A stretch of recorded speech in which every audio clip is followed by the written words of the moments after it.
Alien यानी कि परग्रही। ये नाम सुनते ही हम कुछ इस तरह के चित्र का कल्पना क्यों करते हैं? हम साइंस लवर्स हैं और हमारा काम ही है सवाल खोजकर उसका जवाब ढूंढना और उसके बारे में और ज़्यादा जानना। जब इंसानों ने एलियंस को देखा ही नहीं तो फिर हम ऐसे चित्र कैसे बना सकते हैं? या आखिर एलियन नाम इन्हें क्यों पड़ा? तो आइए जानते हैं आज की इस वीडियो में इन सारे सवालों का जवाब। आप देख रहे हैं सेंटिया सर्वो, सो लेट्स बिगिन। अगर हम एलियन वर्ड का मतलब ढूंढे तो इसका मतलब होता है belonging to a foreign country. सीधे भाषा में बताऊं तो विदेशी। और अगर साइंस के हिसाब से बताऊं तो extra terrestrial life which does not originated from earth, यानी कि एक जिंदा चीज़ जो कि इस पृथ्वी की ना हो। अब वो चीज़ एक छोटा बैक्टीरिया भी हो सकता है या एक प्लांट जिसे हम एलियन प्लांट के नाम से जानेंगे, या फिर एक एडवांस सिविलाइजेशन हो सकती है। अब जो भी हो, हमने आज तक तो एक्स्ट्रा टेरेस्ट्रियल लाइफ से कांटेक्ट नहीं किया, मतलब जहाँ तक हमें बताया जाता है। पर फिर भी बात ये रह जाती है कि एक्स्ट्रा टेरेस्ट्रियल लाइफ को हम पहले ढूंढते हैं या वो हमें। पर तब तक के लिए सर्च करने के लिए एक नाम तो रहेगा ही, क्योंकि बिना नाम की चीज़ को आप ढूंढोगे कैसे? और एलियन बस ये एक टर्म है ताकि हम इस नाम से उन्हें ढूंढ सकें। पर अगर हम बात करें कि आखिर एलियन की शुरुआत कहाँ से हुई, यानी वही परग्रही जो पृथ्वी के पार के जीवित चीज होंगे, तो इसका क्रेडिट मैं किसी और को नहीं बल्कि इटालियन फिलोसोफर जियोर्डानो ब्रूनो को देना चाहूँगा। 1500 में जब लोग चपटी धरती और जियोसेंट्रिक थ्योरी पे बिलीव करते थे, यानी कि पूरे ब्रह्मांड का पृथ्वी केंद्र था और बाकी सारी चीज़ें पृथ्वी को रिवॉल्व करती थी।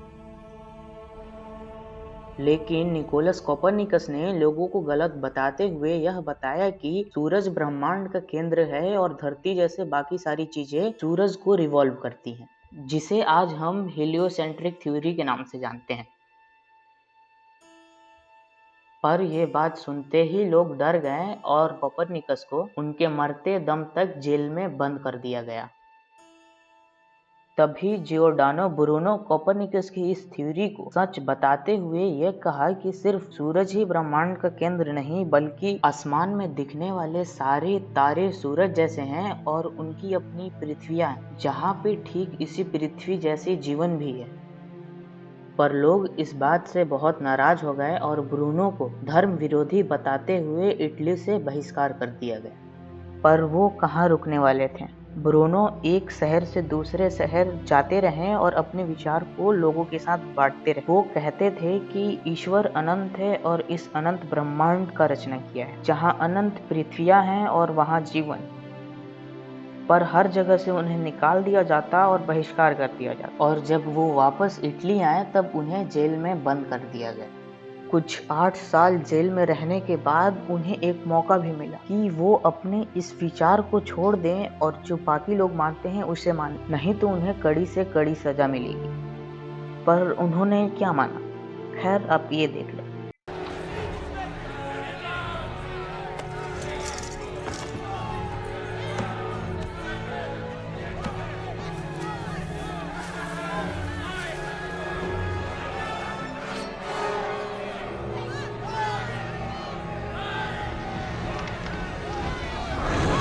ब्रूनो को जिंदा जला दिया गया क्योंकि लोग डरते थे कि देवता बुरा मान जाएंगे।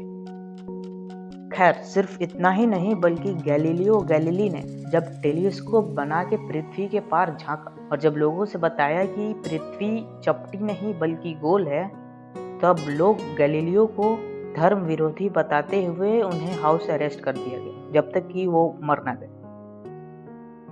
पर जो सच्चाई है वो आज हमारे पास है। खैर, जो आज हमारे पास साइंस है ये काफ़ी एवोल्यूशन के बाद है, तो ज़रूरी है कि हम चीज़ों पे सवाल उठाते रहें और उसकी जवाब जानने की जिज्ञासा रखें, क्योंकि जो सब मानते हैं वो हमेशा सही नहीं होता।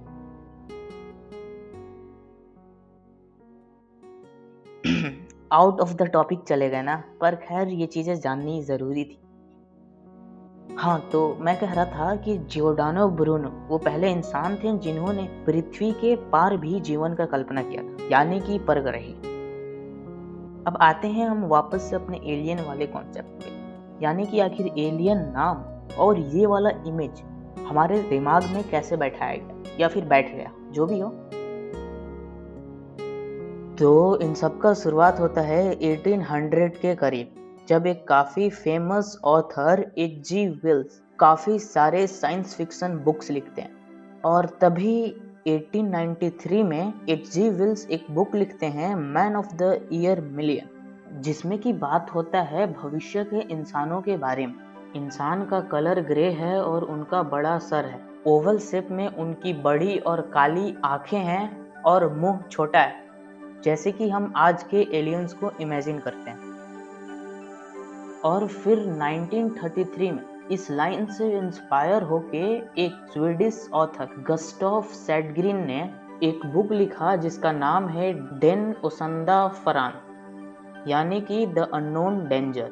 इस बुक की खास बात ये थी कि इसमें एक चित्र भी था, और उस दौर में ये बुक काफ़ी ज़्यादा फेमस रही, खास करके इसके चित्र के वजह से।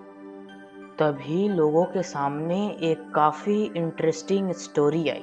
1965 में एक अमेरिकन कपल ने बताया एलियन अबडक्शन के बारे में। अबडक्शन यानी किडनैप, अपहरण, कि उनको एलियन हिप्नोटाइज करके उन्हें किडनैप किए थे और उनके ऊपर एक्सपेरिमेंट्स किए।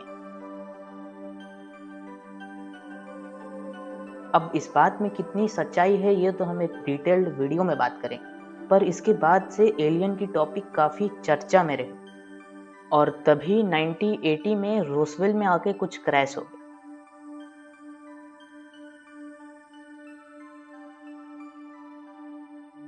अब कुछ इसीलिए बोल रहा हूँ क्योंकि लोगों का मानना था कि ये एक यूएफओ है, पर गवर्नमेंट की माने तो वो एक वेदर बैलून था।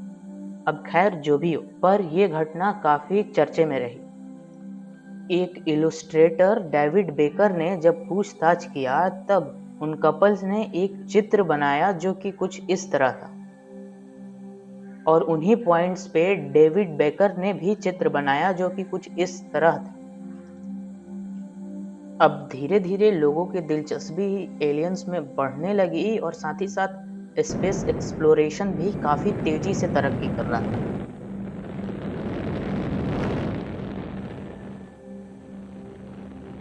अब एट द एंड मैं बात करूँ तो एलियन का नाम सुनते ही हमारे पास जो ये चित्र आता है ये असल में एक ग्रे एलियन का फोटो है। बेसिकली एलियन जो कॉन्सेप्ट है वो पूरी तरह से फिक्शनल है।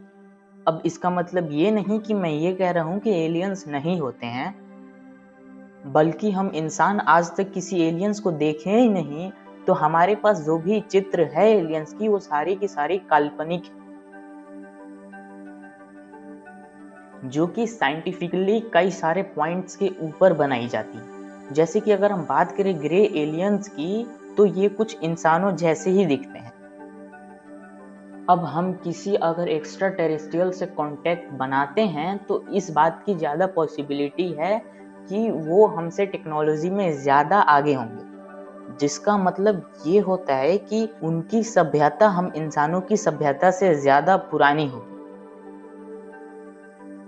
अब अगर एवोल्यूशन पे आए तो हम इंसान कभी बंदर हुआ करते थे और बंदर से वक्त के साथ हम इंसान बने, तो फ्यूचर में भी हम इंसान आज जैसे दिखते हैं, हमारे अंदर बदलाव होगा और हम किसी और जैसे दिखेंगे।